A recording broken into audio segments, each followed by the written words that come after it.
even in her 90s. Sometimes Edie seemed a lot younger than my mother.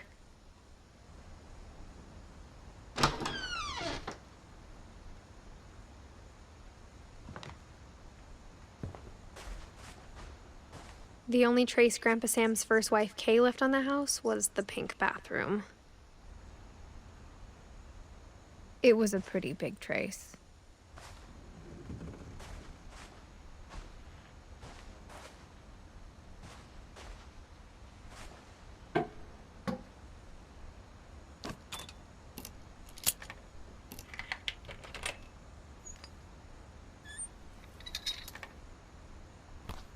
There's a secret in this bathroom. It's in the last place you would look. It isn't in the cupboard. It's hidden in this book.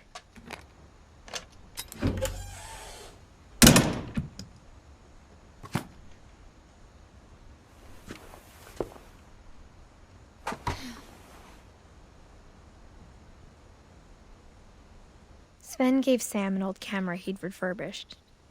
He never put it down.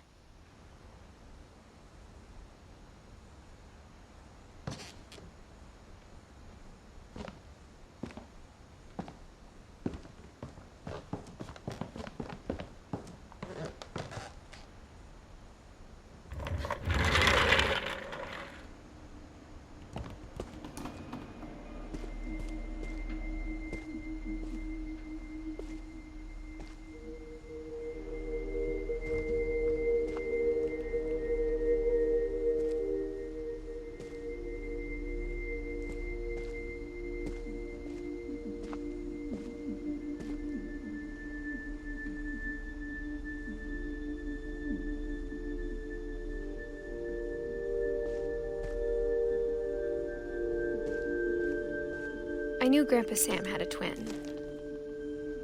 and that he never talked about him. I guess my grandpa didn't like history any more than my mom did.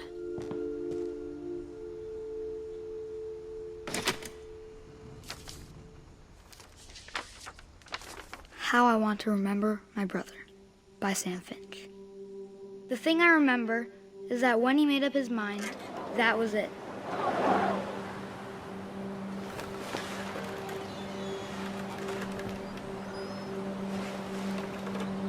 My brother said he'd die before he ate another mushroom, and he did. At Barbara's funeral, we swore we'd never be afraid again, and he wasn't. I think Calvin always wanted to fly. Sam! Calvin! Dinner's ready! Coming! But that day, he finally made up his mind to do it. I told him going around was impossible. Maybe if I hadn't said that,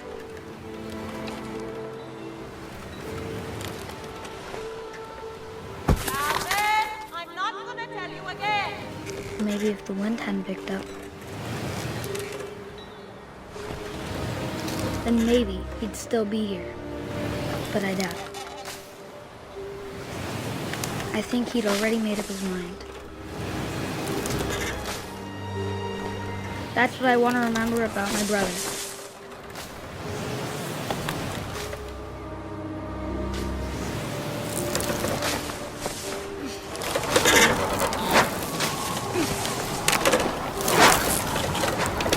The day he made up his mind to fly. And he did.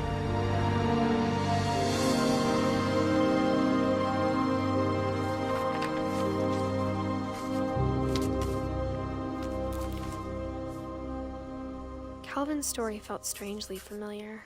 When I was younger, I remember trying to do the exact same thing.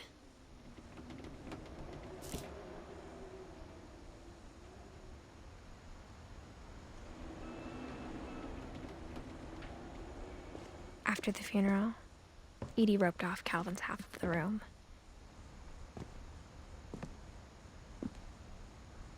Mom said Grandpa Sam enlisted at 18 and never set foot in the room again.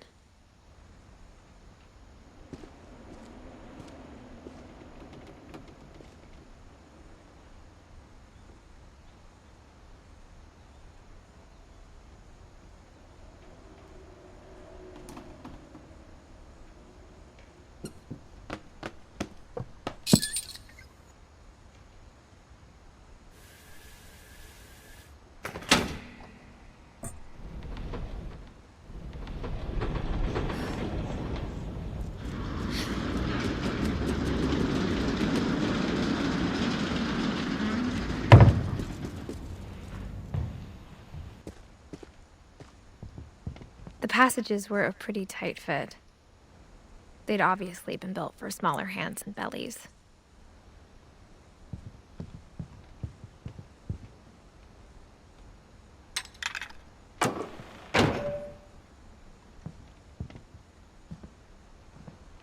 Whenever people ask me about my family, the first thing they always want to know about is Barbara.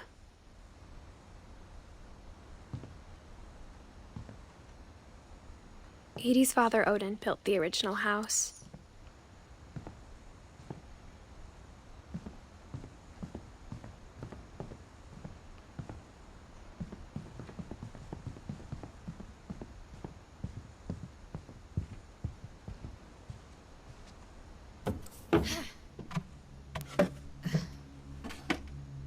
Growing up, I always thought of Barbara as a child star.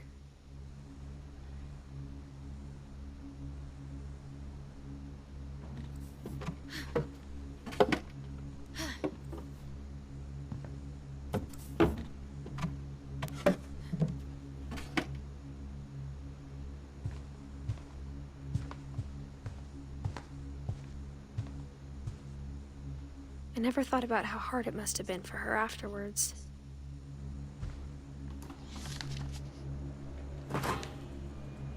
Of all the stories people wrote about Barbara's death, I'm surprised Edie saved this one.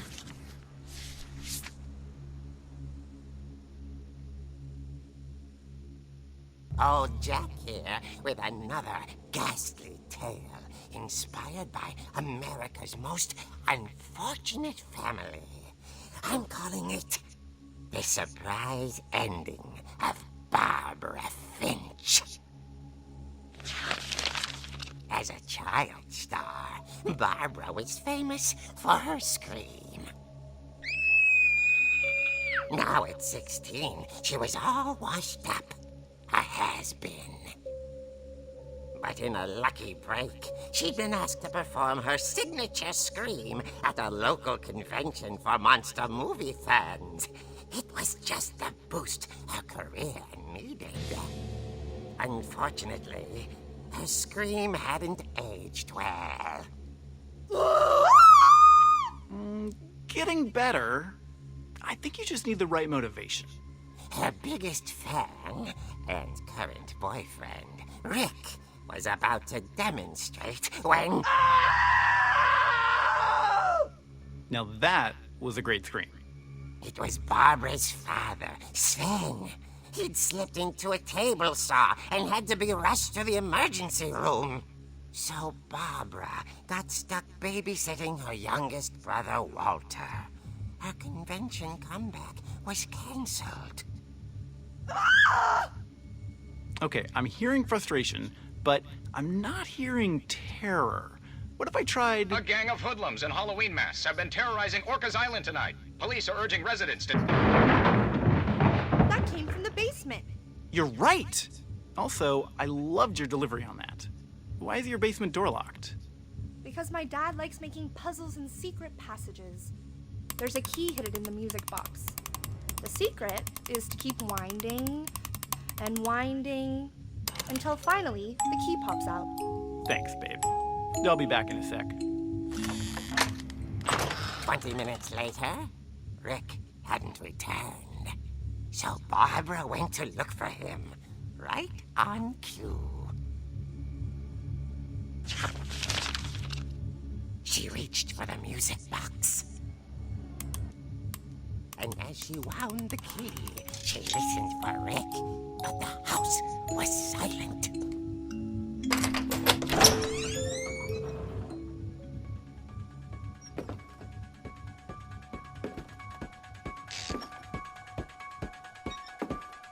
She found Rick's crutch and imagined the worst.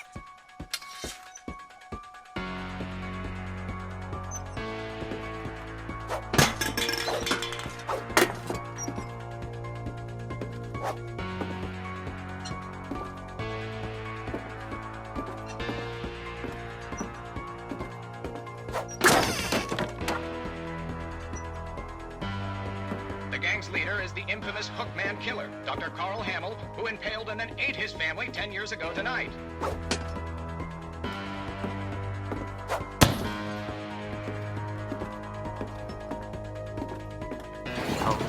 Finch rattled and grew still. Oh dear! Oh! Rick? Barb, relax. I was just trying to scare you to help you find your scream. Well, I'm not scared, Rick. I'm furious. Then act furious.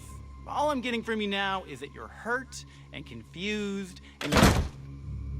She threw him out, but she kept a little something to remember him by. Barb, have you seen my other crutch? And she was still holding it when she fell asleep watching the late picture show. Hours later... Barbara! Walter, what's going on up there? Ah! Okay, I'm coming up, but if this is a trick, you're dead, Walter.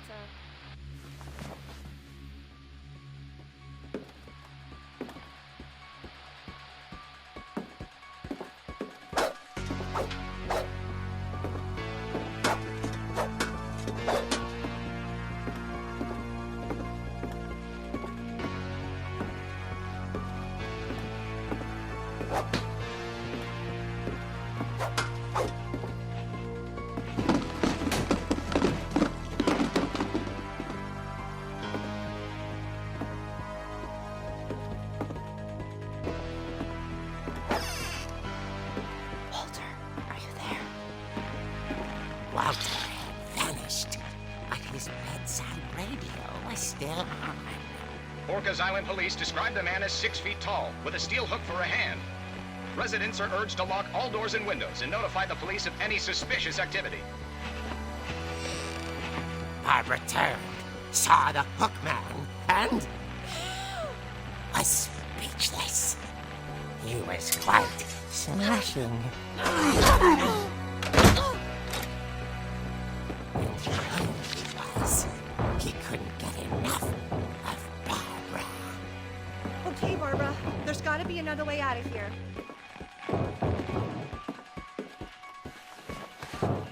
That night, she played her part beautifully.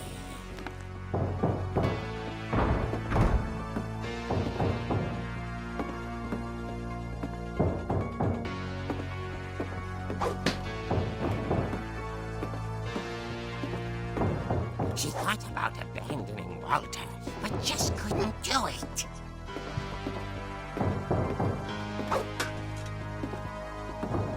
Molly's door hadn't been opened in years. The hinges groaned.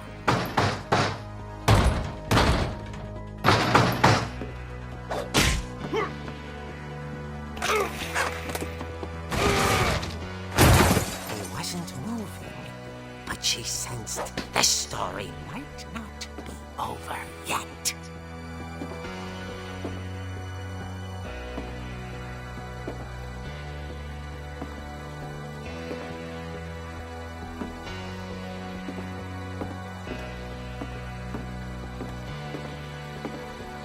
The hookman had vanished. She listened for his breathing, but all she heard was...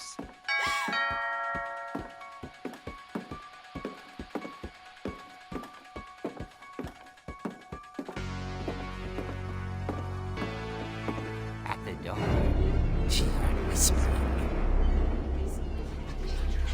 It was coming from inside the house.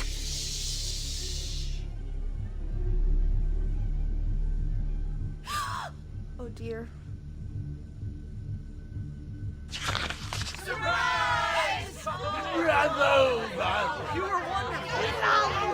The monsters had come to surprise her.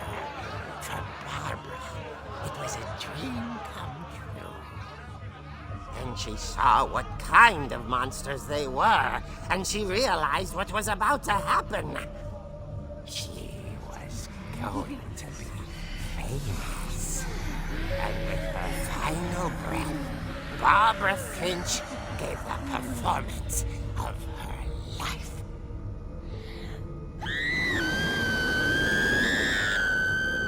I wasn't there myself, but I hear Barbara was magnificent. Poor girl. She had a taste for stardom. But unfortunately, so did her fans. Of course, the police blamed it all on poor Rick, who disappeared the same night. And little Walter? Hiding under his bed the whole time. He took it all pretty hard, but that's another story. As for Barbara, tucked inside the music box is all they ever found of her. Her ear. Now that's what I call a real eerie tale.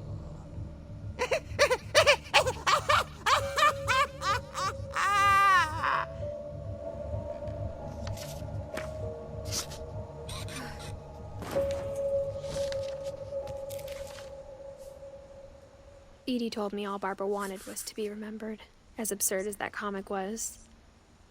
Maybe what Edie saw was a happy ending.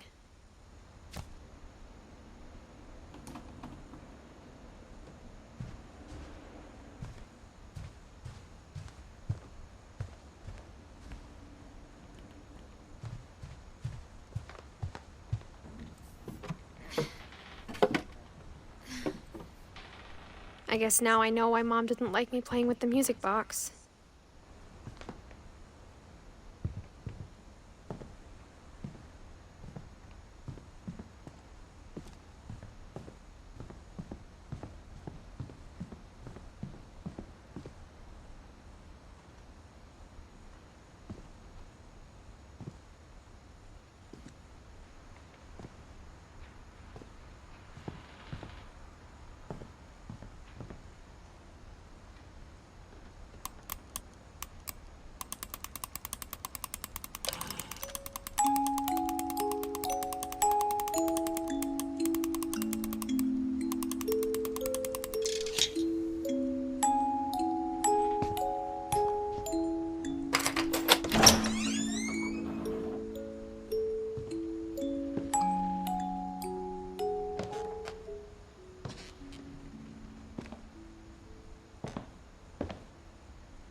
Mom said the basement was off limits, unless I wanted another tetanus shot.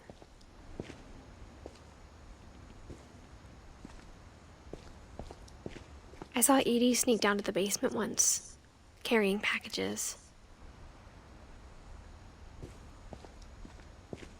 I thought maybe she was hiding presents.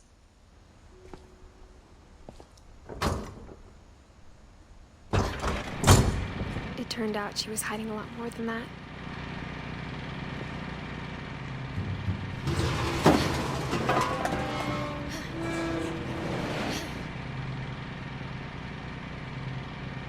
I remember asking Mom once about where Walter had gone. She said after Barbara died, he got as far away as he could. If there's a pattern in all these stories, I think it's that none of us has gotten very far.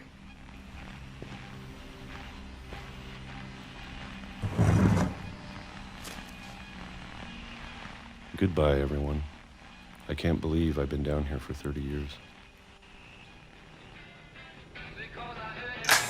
On that first day, after the shaking started, I didn't think I'd survive a week.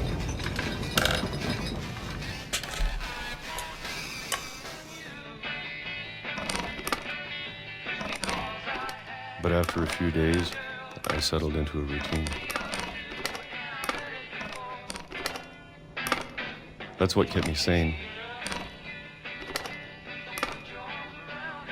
Having a schedule, living for today. I always expected to be dead tomorrow.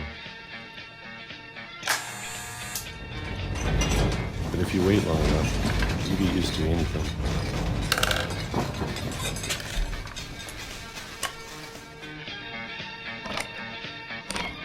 Even a monster on the other side of the door starts to feel normal.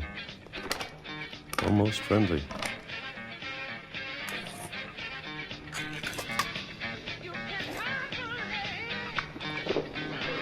And then one day, everything just stopped. Whatever that thing was, it was gone. Maybe it got tired of waiting. Or maybe I just got tired of being afraid.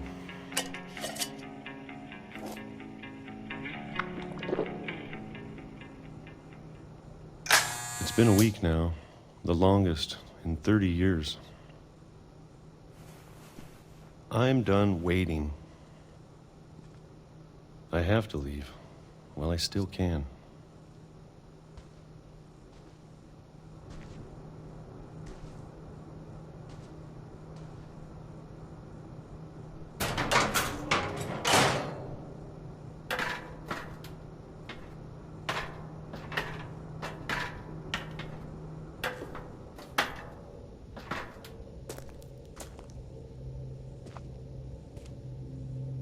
I know it's out there, somewhere.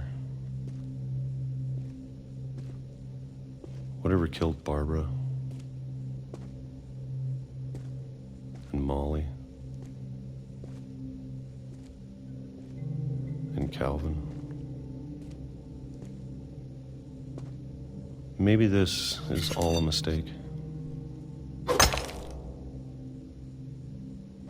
But I need to stop living the same day. Even if it kills me.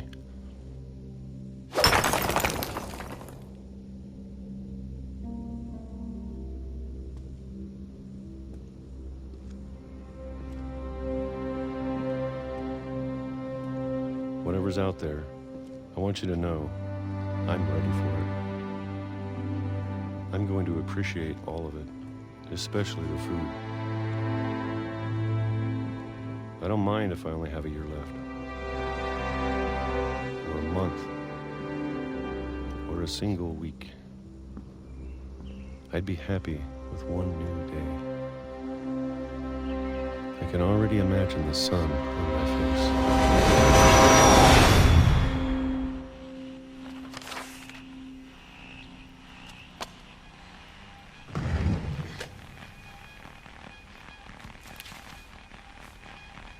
Walter died when I was 6. I can't believe my mom never told me he was down here.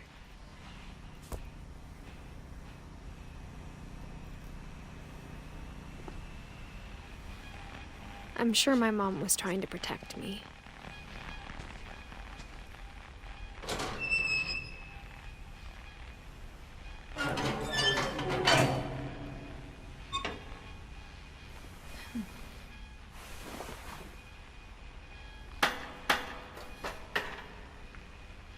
Maybe she was afraid I'd end up like Walter.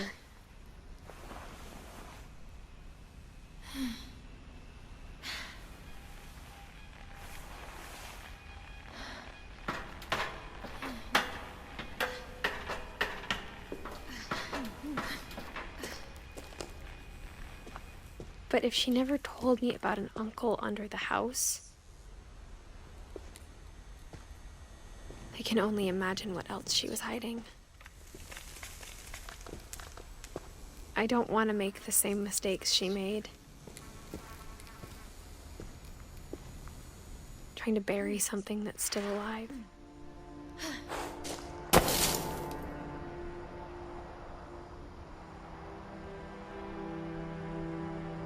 Now that there's only one of us left, or maybe 2, I thought it was time I heard the stories for myself. And found out what happened to everyone else. But now I'm worried the stories themselves might be the problem. Maybe we believed so much in a family curse, we made it real.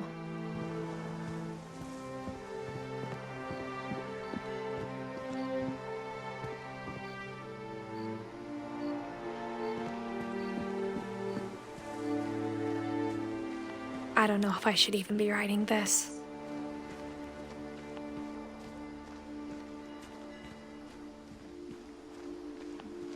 Maybe it'd be better if all this just died with me.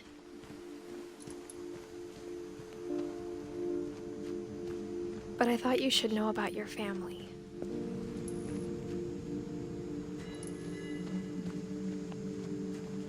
And the history you're a part of.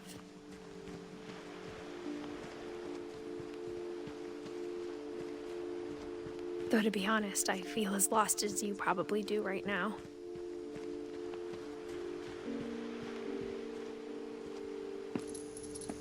I think the people in these stories believed them, for what that's worth.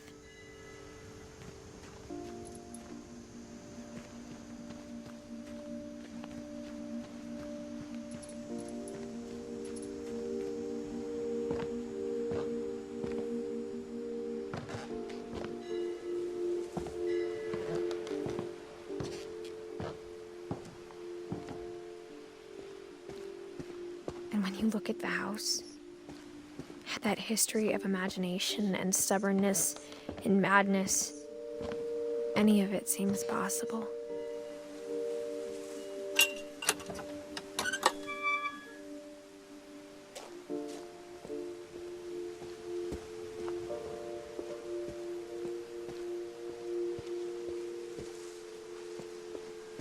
I think we've been surrounded by death for so long, we've just gotten used to it.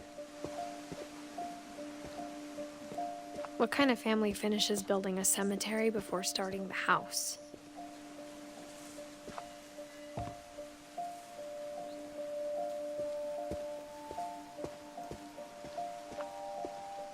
It's embarrassing for me to admit this, but the pet cemetery made me more uncomfortable than the human one. 3 of the gerbils were mine, and 2 had been my fault.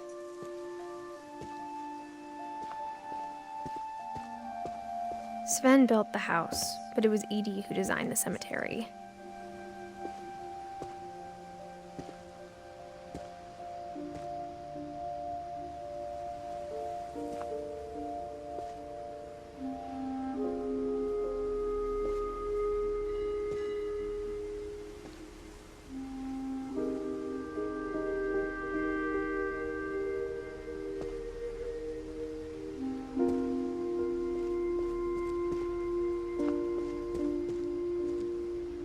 I'm sure Odin's monument had been Edie's idea. My mom was always trying to move on, but for Edie, the past never went away.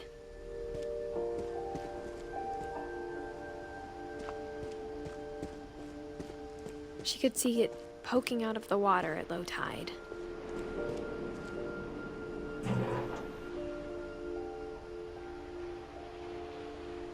Edie said she dreamed about the old house every night.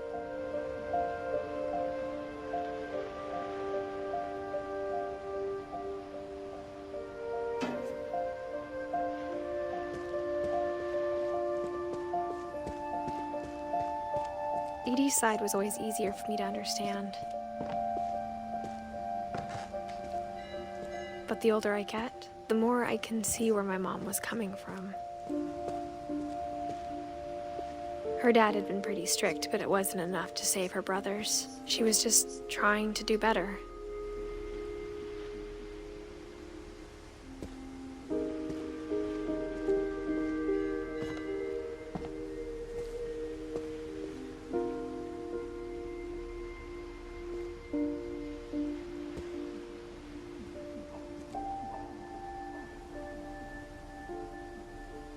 She lost 2 of her brothers, just like I did. I get why she tried so hard to protect us.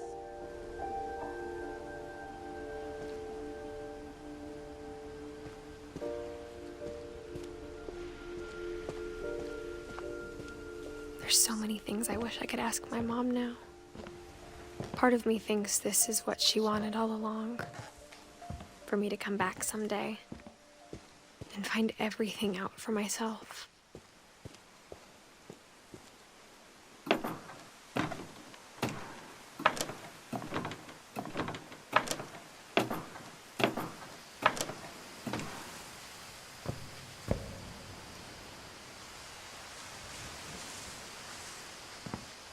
But looking back on it now, If she told me there was going to be so much climbing, I never would have come when I was 22 weeks pregnant.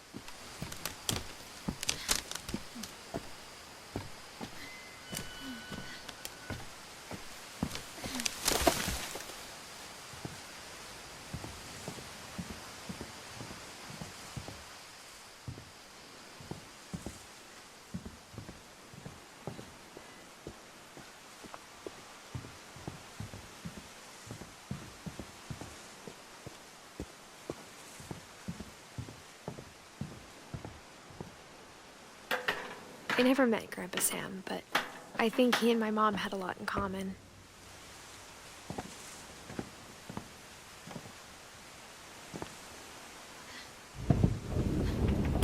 They were both pretty intense.